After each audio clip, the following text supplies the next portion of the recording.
Let's go to Natasha Hausdorff, who's Legal Director at UK Lawyers for Israel and a barrister at 6 Pump Court Chambers, joins me now.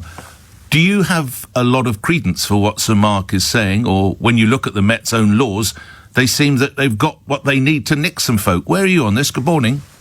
Good morning, Nick. Well, I will preface my remarks, if I may, with the caveat that one cannot make a sensible judgment about the chants without having the full words and a full translation of the words used. And as yet, I've not seen that circulated. However, I think the approach we've been seeing so far is worrying, because there seems to be a tendency to look for dictionary definitions of the chants. And that is not the correct approach. The meaning of words depends on the context in which they are used and the audience they are addressed to. And unless you take that into account, how it is understood by the audience in the circumstances and the context, you're not treating it fairly or reaching an accurate conclusion. Now, sometimes the context of words will make them worse.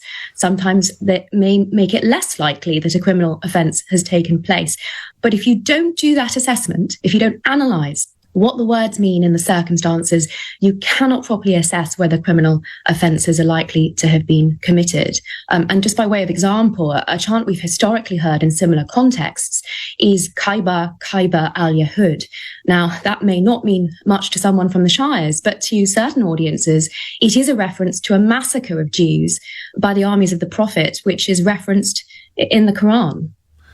Who needs to do what now? The police, the government? Where does it go, Natasha?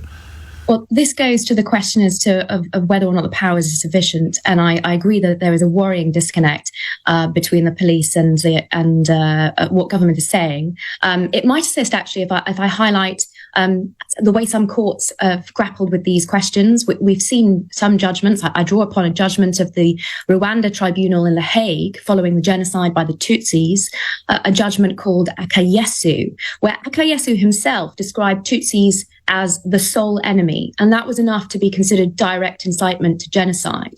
And another defendant, Nikagaka, was convicted of thanking a mob for their good work, because in that context, the good work was considered to be the killing. He was convicted of incitement to genocide because he described the killing of Tutsis as good work. So this approach, this analysis of context and audience, which is not unique to criminal law, it's the sort of assessment that's also articulated repeatedly in trademark and passing off cases.